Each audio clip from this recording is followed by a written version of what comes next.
All right. Good afternoon and welcome to the virtual and in-person presentation of our 15th annual Percy Synar Award ceremony. My name is Eric Schickler. I'm co-director of IGS along with Professor Christina Mora in sociology. And I'm just going to give a quick little introduction before turning it over to the presentation of the awards. So IGS started these awards in 2007 to support exemplary graduate student and undergraduate student research in American politics, broadly understood. The Mike Synar Graduate Research Fellowship provides graduate students with a $3,000 research grant, and the Charles H. Percy Undergraduate Grant for Public Affairs Research awards undergraduate students with a $500 grant. Since the start of this grant program, counting this year's recipient, IGS has awarded 66 Synar awards and 82 Percy awards. Now, these awards play an important role in helping IGS fulfill its mission of helping our community and the nation gain a greater understanding of American and California politics. I want to just, before turning it over to Bill Brandt to start the presentation of awards, I want to thank the IGS staff, our executive director, Christine Trost, Ezra Bristow, our events coordinator, and a team of undergraduate assistants who've done a tremendous, and other staff who've done a tremendous job pulling together this event and this process. The virtual hybrid format is one that allows us to include everyone. So we're really glad to be able to do that, but we appreciate how much work goes into preparing for that. Now, we're fortunate today to be joined by the people responsible for establishing these grants, Bill Brandt and Patrice Bougalis Brandt. Now, they created these fellowships to honor Congressman Mike Synar of Oklahoma, Bill's mentor when he first became active in politics and public policy, and to honor their home state senator, Charles Percy of Illinois, for whom Patrice worked as a press secretary. I just want to sort of pause just for a moment and note, how extraordinary it is that Bill and Patrice, who are based in Chicago, though in many other parts of the world as well, have shown this incredible longstanding commitment to Berkeley students in supporting their research. And I just, these are, Bill and Patrice, circulate in all sorts of important company in the business world, the political world. If Bill has a chance, he can tell you some stories about Hillary Clinton and other luminaries that they've both worked with.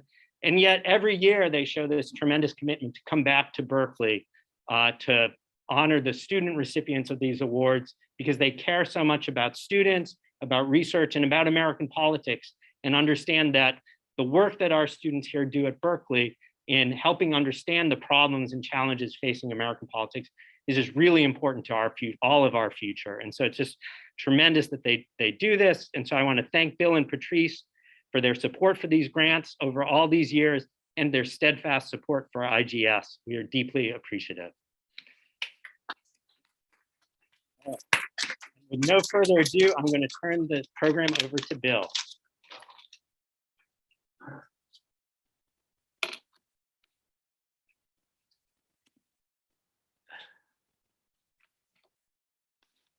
Good afternoon. I apologize. I'm not in the greatest voice, but I will muddle through nonetheless.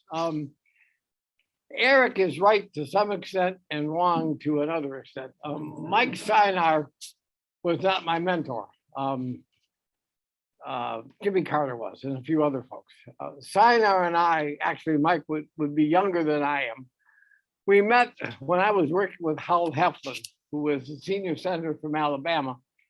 And both Heflin and Synar were the two people in Congress, each house respectively, that did what they could for the bankruptcy, insolvency, and restructuring world. My life's work has been rejuvenating failing industries. I'm still doing it today as we speak. I now do it around the world. I just finished handling the 8th largest shipping or fishing company in the world in Lima, Peru, which was headquartered in Singapore and Hong Kong, and had me in each of those cities 4 and 5 times a month. So, but I'm now doing railroads, which the government puts me in charge of every so often. And so because of all of that, I was keenly involved in bankruptcy legislation. I have written sections of the bankruptcy code, even though I'm not a lawyer, but I've written sections that have public policy effect. And in doing so, I got to know Synar and the others over the years, and I realized that Mike was truly a man ahead of his generation. He was elected as a very young man to Congress. I think he was just 29 when he was elected. He served 8 terms. We worked together all through the 80s. He had me writing stuff in the basement of Rayburn on the Judiciary Conference table, where I was writing sections of the bankruptcy code, which I kept thinking they're going to bust us at some point, but I'm going to go quietly, you know. So in any case, Mike and I were good friends. Mike and Bill Clinton were the worst of enemies, mostly because Clinton was from Arkansas, Fayetteville, right on the other side of the border. And Mike represented the district of Muskogee in northwest Oklahoma. That was a different era in Oklahoma in those days. Carl Albert, a name you may remember, was the Speaker of the House, a legendary one, the Democrat. But Mike is the reason, one of the reasons why you can't smoke on airplanes. Mike is one of the reasons for a number of other issues, but he was just a really solid guy. In 1992, or 1994, excuse me, which is going to be, or by analogy, will be what the Democrats are facing this year. The technical phrase for it is wipeout. We were having a very difficult time, and Mike was running in a primary against somebody that the Republicans had put up, saying that if he elected, he would never go to Washington because Washington was an evil place, Sodom and Gomorrah. He would do his whatever duties from Muskogee, and he was running against Mike at the direction of God. In any case, because it was also the primary fell on the day that the Oklahoma legislature, heavily Republican by that time, had also mandated a vote on term limits. And here was Mike, who'd been in the House 8 terms, going on 9. And he was up in a primary the same day that term limits were up. He lost. So I remember calling him the next day because it was such a wonderful opportunity. I mean, you know, folks in the Washington Post said one of the tall trees in Washington had fallen. And the Daily Oklahoman, the paper of record, Oklahoma City, had a headline that says, "Synar loses to God." So I always tell this story every year. I called him up and I said, "Mike, how are you doing?" And he said, "You know, not bad. I got 48% against God." So that was Mike.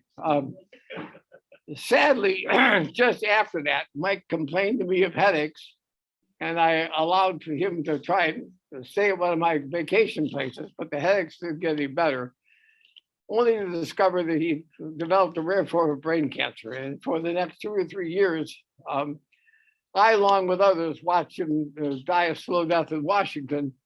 One of the interesting things about this is in 1996, 95, Christmas party at the White House, Clinton said to me, "You know, look, we're not the greatest of people, but we're friends, but I know what's happening. What can I do for him?"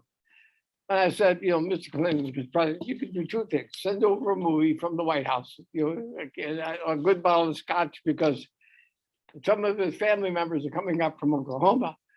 But because Patrice and I spent way too many nights at Camp David in the White House and knew what the president's predilections were, I said, Mr. President, please don't call him. Because the way you work, you'll get around to calling him at 2 o'clock in the morning. That's just how you are. And he really needs to sleep." So I went back over to Mike's place, and the president had shipped him the movie Dave. For those of you in politics, if you remember Dave, where the substitute president happens, it's a great movie with Sigourney Weaver and others.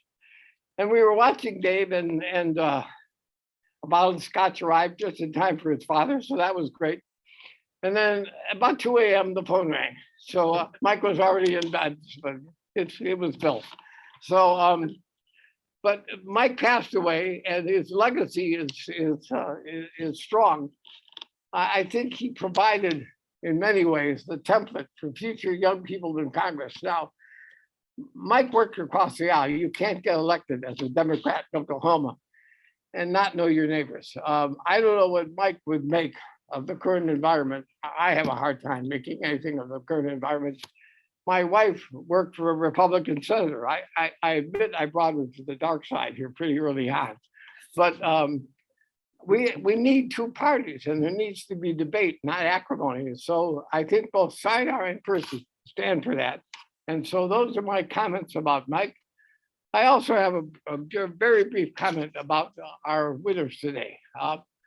You're important, but the really important people are your parents. I want to thank all of them for what they've done to get you here. It's a proud moment for all of them. Say thank you to them. Whatever you accomplish, trust me, they're your biggest fan. And I couldn't be happier for them. So this is not just for you, it's for your families. And with that, Eric, we want to start I think Patrice is going to offer some remarks about Charles Percy.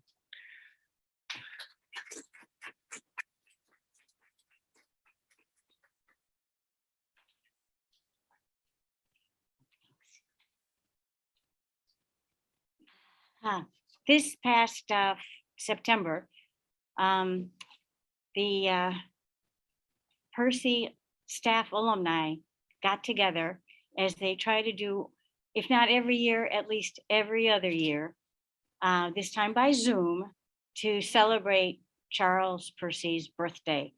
He was born in 1920, so this September was his 91st. Yeah, no, 101st. Oh my God. Anyway. Right. Yeah. But it goes to speak to how fond his staff all became of him, that all these years later, because he left office in the early 80s, was defeated by a Democrat, that the staff gathers to honor this guy because of the opportunities and the doors he opened for so many of us. I graduated from college in 1973, and I could not sit and look at my country and say particularly that I was very proud of what was happening. From my late high school years and the riots in the cities, the killing of Martin Luther King, Robert Kennedy, the Democratic Convention, which happened in my city of Chicago, my college years with the Vietnam War, I was pretty skeptical of how our democracy was doing. I spent graduating from college several months looking for a job, having my knees padded, being told I would be making coffee, because I was at that early forefront of women being able to have opportunities other than teaching school or being a secretary. I randomly dropped off my resume into actually every government office open in the Chicago Federal Building that year. And when I walked into Charles Percy's office, his receptionist told me she was leaving because she was pregnant. At that point, it was probably late June. I was desperate for a job. And I was shocked when I got a call back and a job offer, which I took. It was an interesting time. Vice President Agnew was in the process of being defamed and having to resign. Watergate was percolating. And I was so surprised by what I saw in that office. The diversity, because everywhere else I was looking for jobs, you'd walk into offices of all white guys. And that was not true in Senator Percy's Chicago office. He had professional women as staff. He had the most amazing, she was the manager of their casework department, primarily for Vietnam veterans, Lena Pope, who changed my life, and she was an amazing African-American professional. It was a different world. And though I started as a receptionist, within a short time, if I proved I could do what I do, I was promoted. I knew how to string words together on paper pretty well. And Percy was ambitious for becoming and running for president at the time. And he wanted to take his Illinois press secretary to Washington, D.C. with him, but he needed to fill the spot in Chicago, and they gave me the job. I look back on those days and how reassured I became about our democracy. The senator was one of the first to have a woman as his AA in Washington, D.C. He just was that kind of person who constantly stayed in tune with his staff, accepted them and let them prove what they could do or not do, and opened doors for them. And the fact that the staff continues to gather, several hundred, because he did serve for 3 terms. But he was that kind of person. I also want to say, though, today we expect our politicians to be absolutely perfect human beings, to have no flaws, to have no failings, to never have made a mistake. And quite frankly, the wonderful leadership that we got from people like Mike Synar and from Charles Percy would not survive today, because they were just really ordinary human beings who did make mistakes, who sometimes erred, and were not perfect. But they could bring leadership, they could bring new ideas. And so we all need to remember to listen to everybody, because we could learn a lot. So thank you very much. We're so proud of being able to participate in this. And Bill and I feel there's no greater way to keep reminding people about Mike Synar and Charles Percy than in forums like this. Now, if you'll bear with us, we're first giving about the Percy Awards, and Patrice will read the name of the recipient. We have a trap door here. If you go on longer than 5 minutes, you wind up in the back of the swimming pool, all right? So I would like each of the winners to come up and in 5 minutes or so discuss their project. But remember that you're standing between us and cocktails. So, we need to be concise, all right? Yeah, So we're sorry we're late, though. So it was our fault for being late. no, it wasn't. Yeah, we were late. It was your fault. So anyway, without further ado, here are the winners of the Percy Awards. Okay, the first award goes to Tomi Jinghuang Chung, Comparative Ethnic Studies and Sociology, and her topic is Asian Youth Identity Formation vis-a-vis Ethnoburban Politics. And I believe that Tommy's on Zoom, right? Tommy is in. Oh, you're here? I've got you via Zoom on this. Okay, we're so glad you're here. Hand sweaty, Here, drink coffee, nervous. You're on. Thank you. Watch that trap door. Okay. So I hope that I don't fall in the trap door. Though forgive me. I think it's really important. I always do this for all my presentations. I'm an ethnic studies major first before I'm a sociologist. And I really have a critique on, the way that this university came to be and the way how the university is exclusive and violent. And so I really think it's important to give a land acknowledgement. Berkeley sits on the territory of Huchun, the ancestral and unceded land of the Chochenyo-speaking Ohlone people, the successors of the sovereign Rona Band of Alameda County. This land was and continues to be of great importance to the Mikkelborg tribe and other familial descendants of the Rona Band. The Mikkelborg people are alive and flourishing members of the Berkeley and broader Bay Area communities today. As residents and settlers of the East Bay, it is our responsibility to recognize our relationship with this land as we benefit from its usage, occupation, and exploitation. The Mikkelborg people have been here for hundreds of years, and they are being removed by colonizers and Western institutions and displaced by settlers like us. I commit to upending the roots of settler colonial patriarchy, white supremacy, and capitalism. I commit to solidarity with Indigenous people's fights for decolonization, for sovereignty, for land and water justice. And so I think that's really important to, upon a Wikipedia read of Charles Percy's bio, he said, one of his lines apparently was, every white person should read the autobiography of Malcolm X. And I really want to challenge that energy. And I think every non-white person should read the autobiography of Malcolm X. So anyway, my topic is, it's really long, wordy, Asian youth identity formation vis-a-vis the ethnoburb. The first question people usually ask me is, what is an ethnoburb? And this is a visual instead of offering like a, flowery or, a bunch of language that doesn't make sense to you all, this is a picture of my home, a shopping mall in the city of San Gabriel. LA Times columnist Stephanie Chavez really, I think, describes the ethnoburb phenomenon in this LA Times column. She says, the city home of the mission San Gabriel, Angel, and the site that history books call the birthplace of the Los Angeles region has emerged as the hub of Asian culture and commerce, offering a vibrant look at how a city adjusts to swift demographic change. A 1-mile stretch of Valley Boulevard that bisects the city is now San Gabriel's main attraction. The boulevard, a bustling swath of Asian supermarkets, about 100 restaurants, and scores of small shops selling products as varied as wood silk towels and chrysanthemum tea, is not only a regional shopping district, but also has put San Gabriel on the international destination map. San Gabriel Square, the photo of which I showed earlier, is a mall bigger than the Rose Bowl in Pasadena, and it opened in 1990. It would become the region's new Chinatown, a gathering center where diners could order a fragrant pot of fish heads or buy a Rolex or a 25-pound bag of rice. So I think Chavez really explains this development of this new ethnoburb settlement phenomenon, this new social spatial form that really is distinct from the white ethnoburb, the traditional ethnoburb that we see as the creation of white flight and the birthing of discrimination and all these sorts of different things.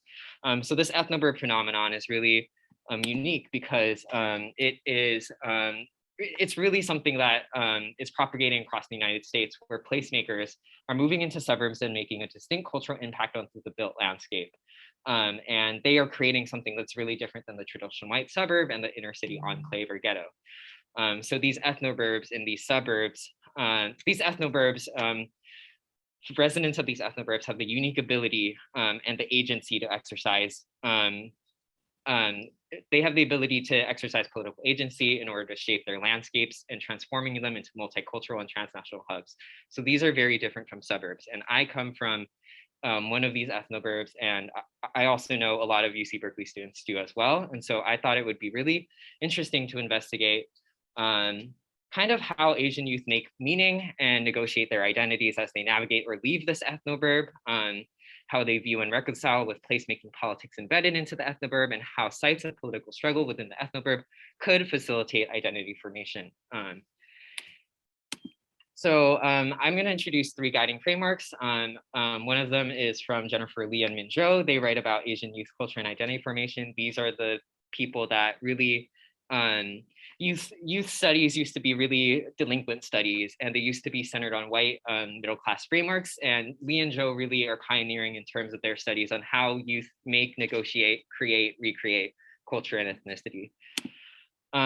Kara Courage, along with a bunch of other geographers and just people that have this placemaking as this kind of new thing where it's this idea that that contestations of space make place, and place is something that is really something that's established, that's created, co-created, and it's created through struggle, created through tension, created through oppression, and placemaking is something that a lot of people in inner city enclaves don't have access to, but a lot of people in ethnoburbs have access to, and they can make an impact onto the built and culture environment. For example, establishing San Gabriel Square. Another topic, pioneering, Michael Omi and Howard Winant's racial formation. This has been, this is a theory that's been really used and central in a lot of ethnic studies scholars, and also just scholars of race and how it's created in general. Scholars have pushed the field, creating, regional racial formation, spatial racial formation, spatial racial triangulation, all these different things that couldn't have been really theorized without Michael Omi and Howard Winant's theory of racial formation. And then those are the 3 main theories that guide really my research. And I have these like preliminary findings that I'm really excited to share, but I don't have time to. I am really excited just in general for y'all to see my research later. What my contributions aim to do. So studies of ethnoburbs are usually community studies or studies of one place. And I'm trying to do a nationwide study of ethnoburbs at large because I believe that it is a phenomenon that should be studied. I offer a youth-centric and also place-centric analysis of how identity is formed. And then I also offer this insight into a new distinct ethnoburban politic that's to be further studied. One example is in Fremont and in Cupertino and in Orange County and San Gabriel Valley, we see Chinese and South Asian and other Asian kind of parents come to school boards and basically rail against inclusive sex education. This was my first exposure to, the fights of critical race theory. It was very here in California in these cities. And so that's kind of the unique politic that I want to study. The places that I'll be studying, this is a bunch of words. This is just a flyer. The places that I'll be studying are the SF Bay Area, the San Gabriel Valley, the Orange County, Fairfax County, Virginia, Middlesex County, New Jersey, and Greater Houston, Texas. I'm studying Asian youth that grow up here. So if you know anyone who wants to participate in my study, that would be great. This is a nationwide study, 3 locations California, 3 locations outside of it. If y'all know anyone, if y'all know any Asian youth who grew up in these areas, please let me know. I would love to talk to them and have them co-create my project with me. So thank you all. That is my presentation.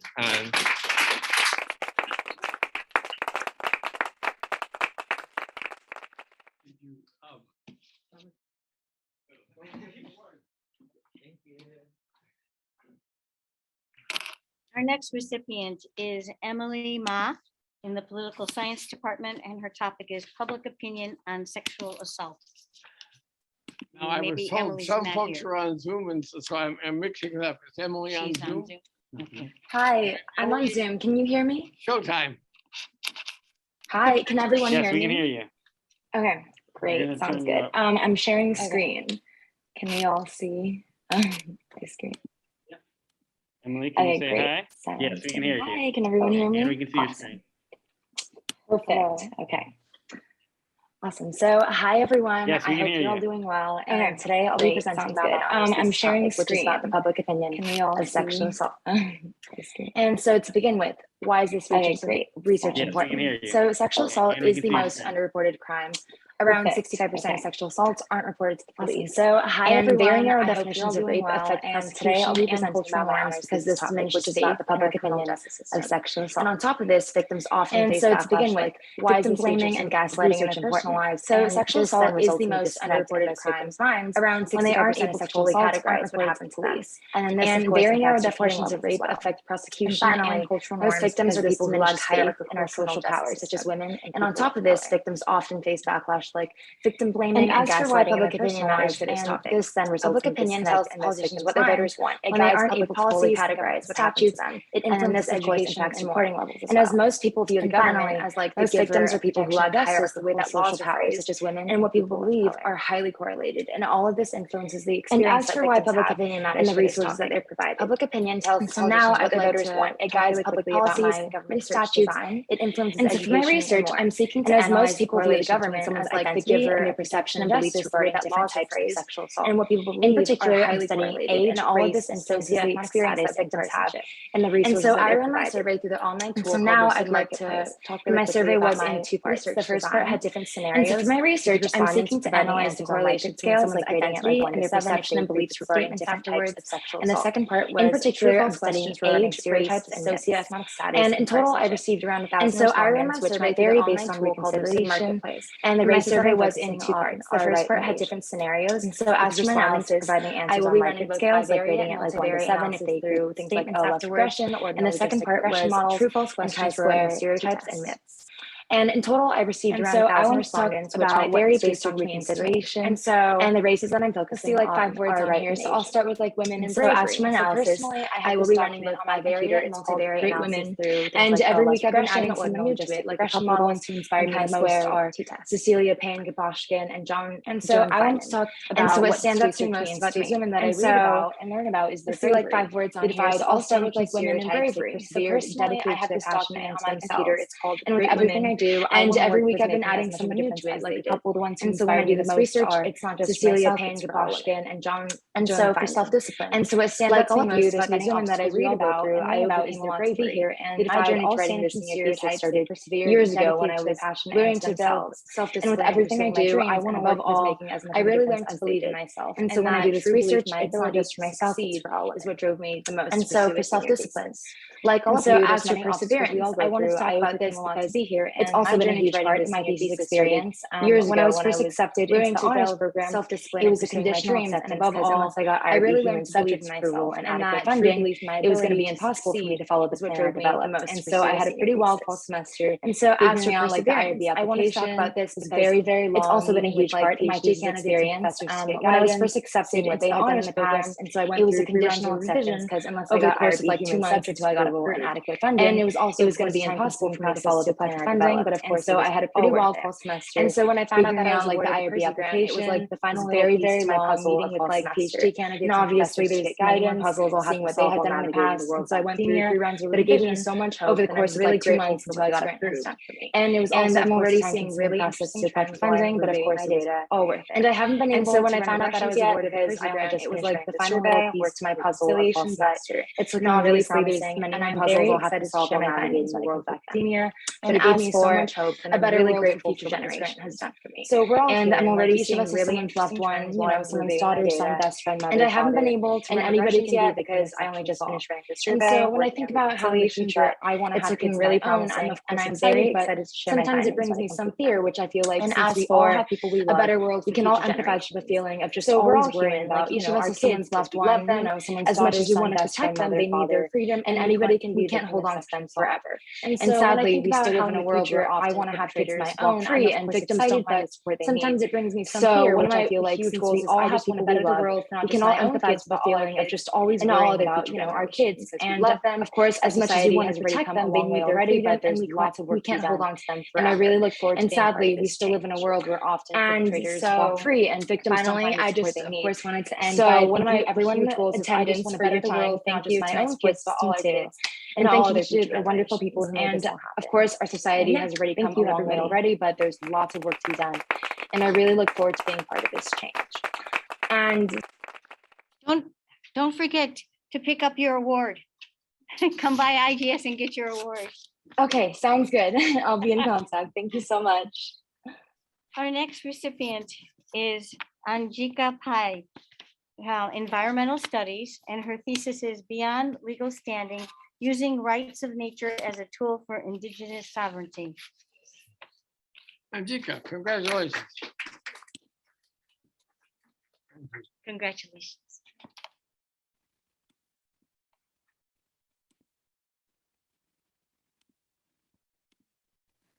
Hello, everyone. Before we begin, I'd like to take a moment to acknowledge how my project is a product of personal and professional endeavors.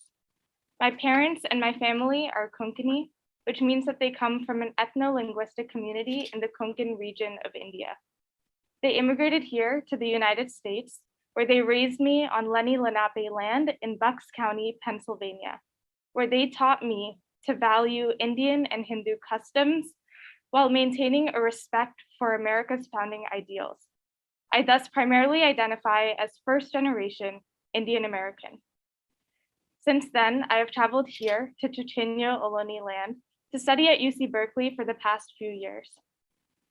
Since coming here, I've learned of many overlaps in perspectives between Indigenous communities in the United States and my own family in India. I've learned how tools from legal professions can be used to transform environments and communities. And I want to harness that power of law to create positive change. In this way, I have been led to my project on rights of nature laws. Rights of nature assign legal standing and various rights to natural bodies such as trees, rivers, and ecosystems. If a natural body is being degraded by a corporation or an individual, local community members may advocate on the body's behalf in court without tying nature's value to concepts of property or profit. In the past, countries such as New Zealand or Ecuador have used rights of nature laws as a means to unite Indigenous and Earth rights movements, giving Indigenous peoples the opportunity to steward their ancestral homelands. In the United States, the majority of rights of nature laws have been created with little to no input or acknowledgement of Indigenous peoples. However, 6 tribal laws created by independent tribal nations in the United States, have recognized rights of nature. My senior thesis, completed for an honors distinction within the environmental sciences major, understands how rights of nature laws impact Indigenous sovereignty and environmental stewardship in the United States. The project is twofold. First, I completed a survey of all 36 rights of nature laws in the US, finding common themes in legal language, the motivations and outcomes, and modes of implementation. The second portion involves interviews of Indigenous peoples involved in the US rights of nature movement. Some themes that I observed in the rights of nature laws included the common rights to exist and to flourish and to live in a healthy climate. Most laws were motivated by toxic waste from fossil fuels, as well as pollution from pesticides and mining. Residents of an area that have established a rights of nature law are able to bring an action in equity to any court in order to defend the rights of nature. Following this survey, I will be creating 3 case studies of the White Earth, Yurok, and Lenni Lenape nations. Each nation has a different natural body of interest that they aim to protect with the rights of nature law, and they each interact with rights of nature in a different way. I particularly wish to understand how the laws impact their ability to exercise their sovereignty and their ability to steward their lands. The funding from the Percy Grant allows me to uphold principles of reciprocity and to compensate interview participants for their time and for their knowledge. In the past month, I received a study permit from the White Earth Nation, which currently leads the first tribal law case regarding rights of nature. I greatly appreciate the generous donations that have made this work possible, as well as the time of the IGS. Thank you.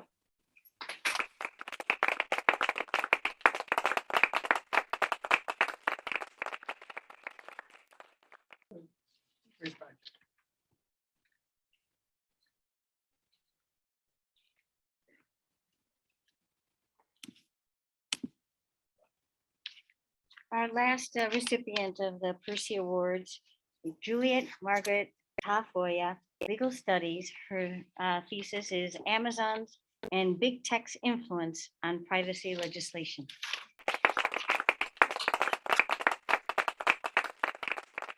Congratulations, Juliet. Thank you so much. Thank you. Lots of course. Lots of chords.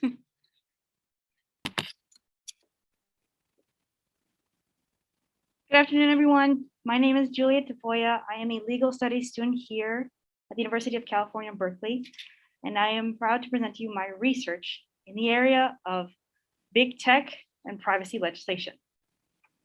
Now, some background. This is a continuation of a case study that I conducted back in the summer of 2021. This study that I was conducting was under the supervision of Malcolm M. Feely, my professor who really believed in my research, and is my sponsor, is my supervisor here today. The general research that I conducted was about class actions and arbitration. My case study was specifically focused on the motivation behind Amazon's change in their conditions of use.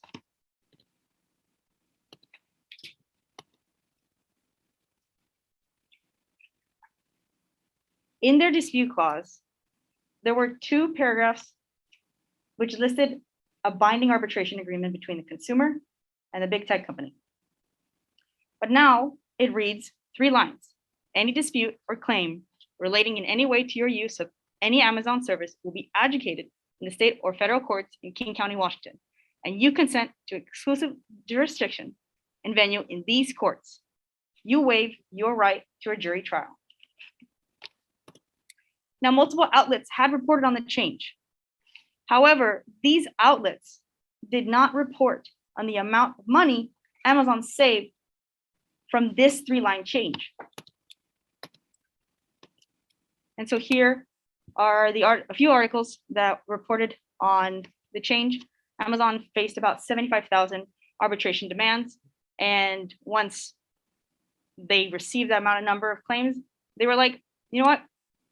We're just going to change our arbitration clause. You can sue us. And if you can see on the bottom that they were actually being sued in different types of class actions, specifically on privacy. Their Echo Dot was recording minors' voices without the parents' consent, and they were keeping that data stored within their own database.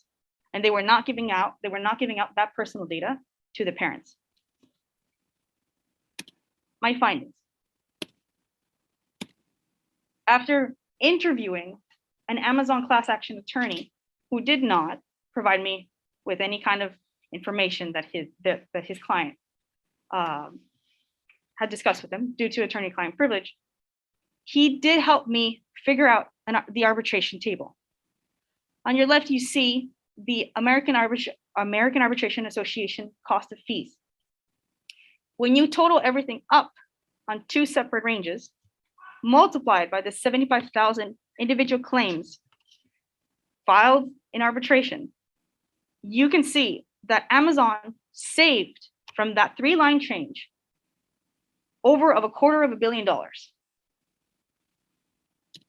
Now, if I was Amazon, I would definitely want to change that.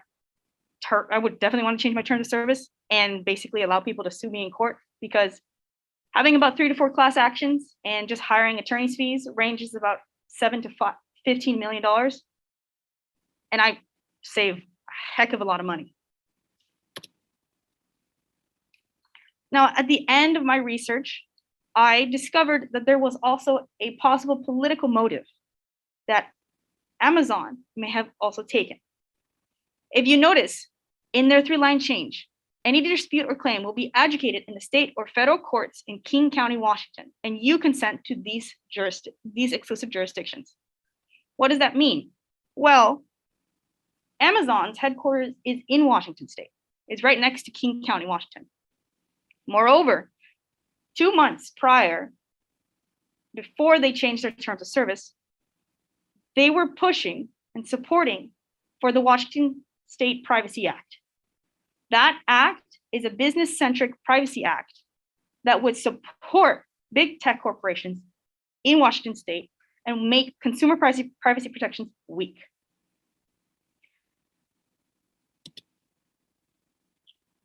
In my current research, my study will demonstrate how the structure of dispute resolution has impacted the pocketbooks of multiple major players in the tech space and catalyzed the influence of big tech in reshaping and implementing weaker consumer privacy protection legislation for their own interests. At the moment, Apple, Amazon, Meta, Microsoft, and other major players in the field are pushing in 20 states for weaker legislation. They are trying to affect, first, at the state level, to make privacy weaker for us consumers. And then once they do that, then they can affect at the federal level laws that would help them currently in court.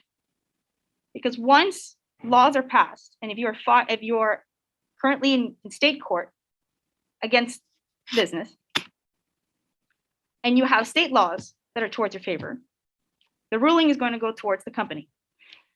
And they are also involved in federal lawsuits. And so with the momentum of state change, the momentum of weak privacy legislation, they will be able to have rulings in their favor at the federal courts. Thank you.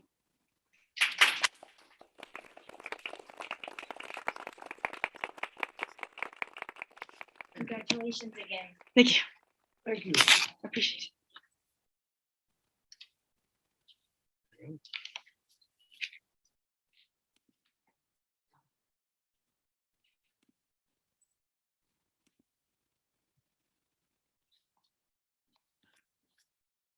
Thank you.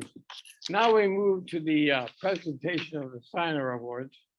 And then I think after that, we'll have a brief concluding remarks from Christina, but let's go to the Synar Awards. Our first award goes to Benn. Her topic is Unilateral Action Reconsidered, Congressional Responses to Presidential Directives. Ms. Benn, congratulations.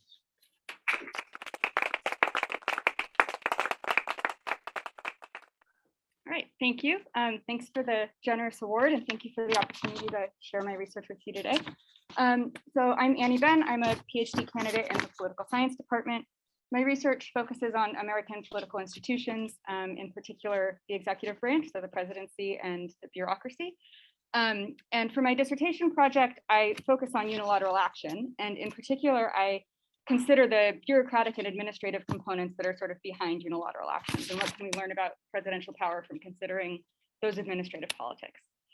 So when we think about unilateral action kind of in the popular media and in journalism, we typically think of unilateral action as some sort of synonymous with executive overreach. So here we have Trump with his 8 pen-wielding arms signing too many executive orders.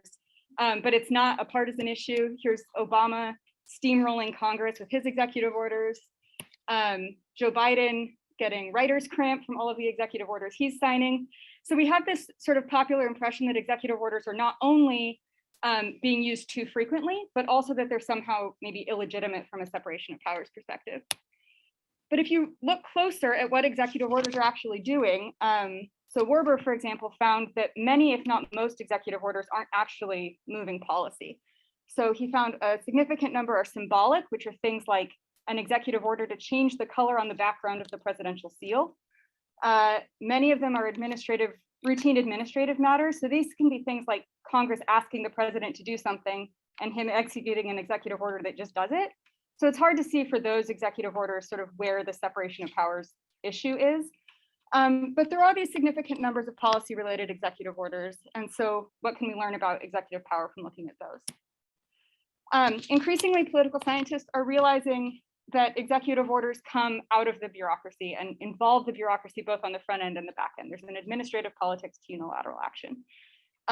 So there's this great quote from Luanda and Rogowski that basically says unilateral action is only unilateral with respect to the other branches of government. It's not actually the president going it alone as an individual person, but rather the executive branch operating independently of the other branches of government. But again, within the executive branch, executive orders are often formulated by bureaucratic agencies who have more expertise in the policy area, and they also require agencies for implementation. So that sort of recognition is the premise of my dissertation project. There are 3 sort of components. The first one, which I'm working on now, is measuring delegation in unilateral action. So developing both how can we measure delegation, and then also I'm working with a team of undergrads here at Berkeley to create a data set of executive orders coded for their degree of delegation. And that data set will enable me to study 2 things. One is causes of variation in delegation. So when does the president choose to give more power to agencies and when does he choose to give less power, for example? But then really importantly, it'll allow me to study the consequences of thinking of unilateral action as delegation for understanding how Congress is able to respond to unilateral action. So in this little diagram, you see the first 2 boxes, the top 2 boxes, President and Congress, is how political scientists have been thinking about congressional responses to unilateral action so far. So we think the president issues an executive order, and then Congress either passes legislation to check the president or doesn't. But by thinking about unilateral action as an act of delegation, we add sort of this deeper level to the separation of powers problem. So if we think of the president as delegating to the bureaucracy, and we know that presidents have influence over bureaucracy, but not perfect control, partly because Congress also oversees the bureaucracy and individual congressional committees have oversight responsibility over bureaucratic agencies. So you might see that bureaucrats trying to implement executive orders from the president are checked by their overseeing congressional committees. And that's the kind of interbranch dynamic that we wouldn't be seeing without this insight about unilateral action of delegation. So that's a very brief summary of my dissertation project. Thank you again. Yeah.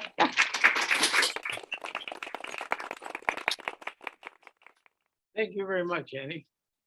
Our next award recipient in the Synar Awards is Anna Mikkelborg, and her discussion is on 3 essays on the political psychology of white racial liberals. Excuse me. Congratulations.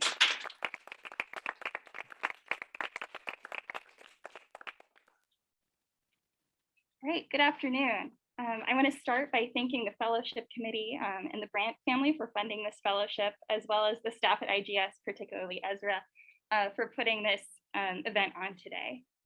I'm so pleased to be sharing a little bit about my dissertation research on the political psychology of white liberals. And in political science, with only a few notable exceptions, almost all of the research on whiteness has focused on the right, and especially on the far right, looking at how racial prejudice and white supremacy unfortunately continue to shape American politics.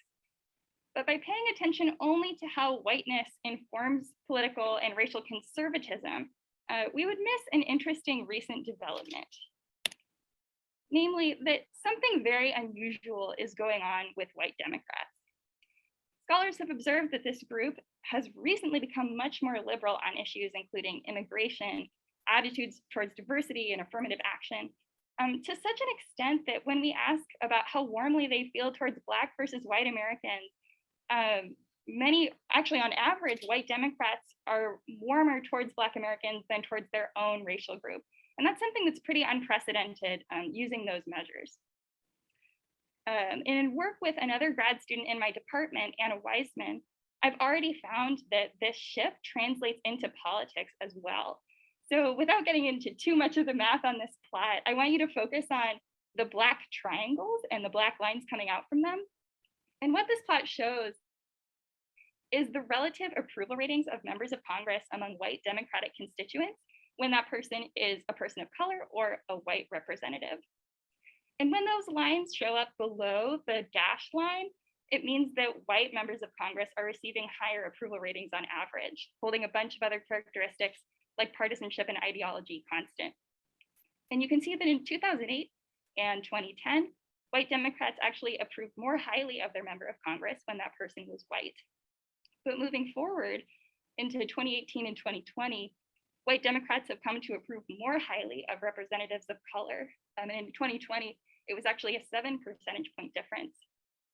So this shift in public opinion isn't just confined to abstract ideas on surveys about things like attitudes towards diversity. It seems like there could be real political consequences.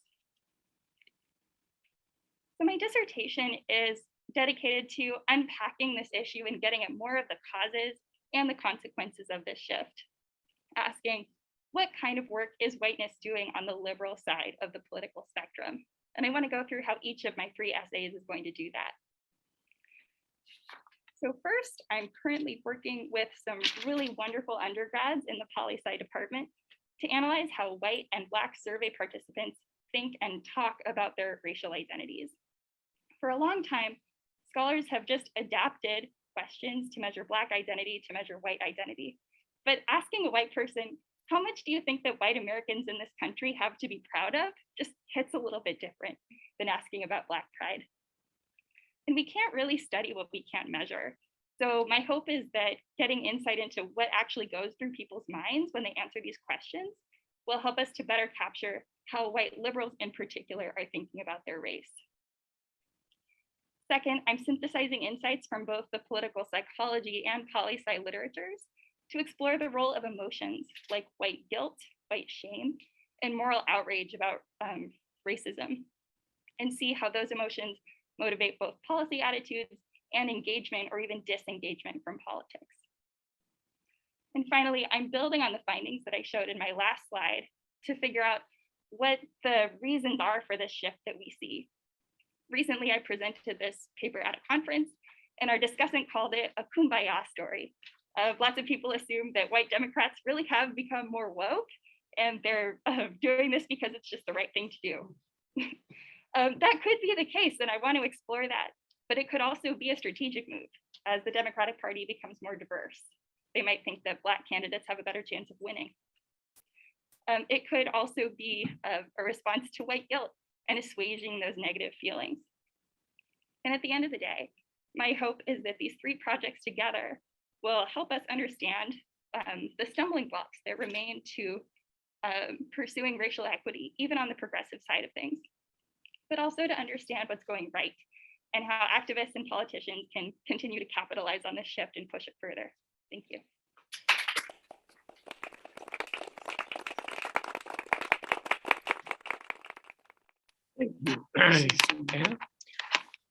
So our last one is on Zoom of the Synar Awards, and this is Luis Tenorio.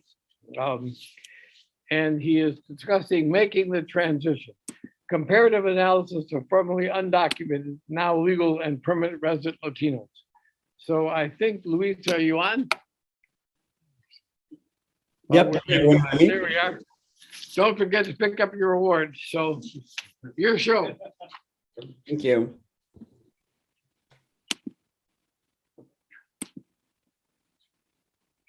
All right, so hello everyone. My name is Luis Tenorio. I'm a PhD candidate in the Department of Sociology, and my dissertation is titled Making the Transition, Formerly Undocumented, Now Legal Permanent Resident Latinos in the United States.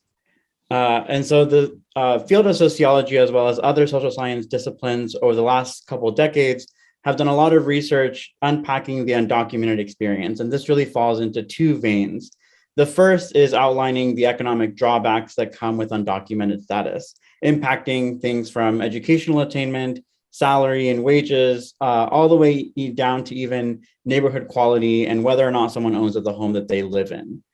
The other area of literature on the undocumented experience has unpacked the social consequences of being undocumented, from impacted psychological well-being, anxiety and stress, and even how personal relationships are developed and maintained over the life course.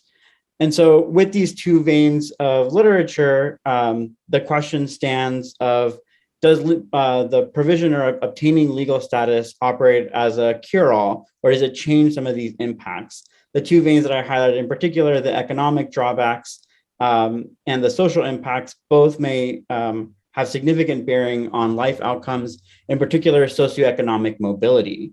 And why might legal status change some of this? Well, obtaining a green card or legal status allows individuals to attain a legal membership and form of recognition that can improve their sense of belonging. It may change, if not entirely ameliorate, fears and concerns, which impact negative psychological well-being. It may change how their relationships form and develop, which other research from behavioral economists and other fields have highlighted is important to job transition and job mobility in terms of the robustness and strength of social ties and social networks. And it also provides a different perspective on how rights, benefits, and membership claims are made. And this can be in and out of the workplace, which is particularly important given that different scholars have highlighted how certain immigrants may be kept in certain low-wage jobs or in certain exploitative working conditions because of their lack of legal status. So we would expect this to change once legal status is attained. Overall, the image suggests that attaining legal status or transitioning from being undocumented to a green card holder will have significant transformative effects on an individual's life. However, some of the early literature that tried to address this question, though with limited data, offers different competing perspectives. Some scholars that have looked at outcomes across generations, in particular first to second generation, have argued that there's a disadvantage that's accumulated over time that the second generation inherits. More quantitative leaning social scientists from political science and economics have used different data sets to try to get at this question in terms of what does legal status offer, and have highlighted that there may be modest benefits, or that if there are some benefits, that these are really mediated by several factors, one of which being national policy or the degree to which there's local enforcement, the other being ethno-racial dynamics. However, one of the key shortcomings of any data that has tried to tackle this question has been the inability to have really comprehensive work histories of individuals that track their changes in employment, that track their changes in different markers of socioeconomic status, such as home ownership, owning a car, et cetera, or even changes in wages. Oftentimes, scholars are working with incomplete data sets or labor data that doesn't have full work histories. And so in order to supplement this, my study takes on a qualitative approach at doing in-depth interviews to build out those work histories and life outcome narratives with individuals through interviews and assess what are the impacts of attaining legal status. And so my main research question is, how is obtaining legal permanent residency affected how formally undocumented Latino immigrants understand their constraints and possibilities with respect to the workplace and employment, social support and public benefits, and aspirations like homeownership? What transformations, if any, do these shifts in understanding yield? And so the idea is to have sufficient respondents so where I can see, assess the impact of time spent undocumented, as well as what types of mobility transitions take place after an individual has obtained legal permanent residency or a green card. And the support from the Synar Graduate Research Fellowship is really critical to conducting this research. And in three main ways in particular. This funding is going towards allowing me to conduct research travel. And so there are three sites to my fieldwork. One is going to be in the Los Angeles metro area. The other is going to be in the Atlanta metro area, and the other in the Chicago metro area. And so the graduate fellowship is providing funding to allow me to travel between sites. In addition, a lot of the times when recruiting immigrant respondents for this type of qualitative work, a lot of studies have leaned on convenience samples that sample from personal networks or that sample from community organizations, which may have particular biases towards community embeddedness, robustness of social networks, et cetera, that could skew the data in terms of job transitions or socioeconomic mobility. And so with funding support from the Synar Graduate Fellowship, I'm able to take on social media recruitment strategies, such as through Facebook or what's now called Meta, to attract different participants or legal permanent residents to be part of the study, and not only bring them into the study, but provide them participant incentives, recognizing their time and their contribution to the research, which has critical implications for how we understand the significance of legal status, how we understand the accumulative or diminishing effects of undocumented experience, as well as how individuals navigate socioeconomic mobility. And so I appreciate everyone that's part of IGS that has helped put this together, the donors that have helped provide funding for this project, and look forward to sharing my findings when the study is complete. Thank you.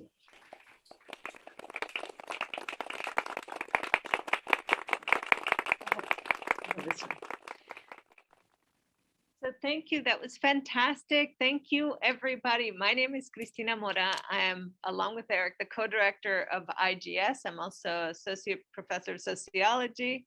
And it's just always a joy every year to hold this event here and to see all of the magic that is happening across the social sciences on some of the biggest issues that we face today. I'd like to specifically thank the selection committee members, Terry Bimes, Anna Keller, Harpreet Mangat, Christine Trost, and Sonia Montezuma. I also want to thank you, Ezra, for all this fantastic work that you've done for us today. Megan Collins, and once again, Christine, for all of this work. And we'd like to especially thank Bill and Patrice for all your commitment, your vision, your standing with us and standing with our students in the memory of Percy Synar, in the memory of their legacies and the ways that we can continue to honor them through our students, through research, and through the visions of sort of the democratic future that they portend. So thank you so much. I won't, keep talking any longer because there are cocktails, Bill. And I'd like to invite you all to a reception that we have outside, and it is a little bit of ways. You'd have to come out of the building, make a right, make another right, and it's over on the front of the Power Building or on the side of Anthony Hall. Okay, so we'll see you there. Thank you so much for celebrating with us again today.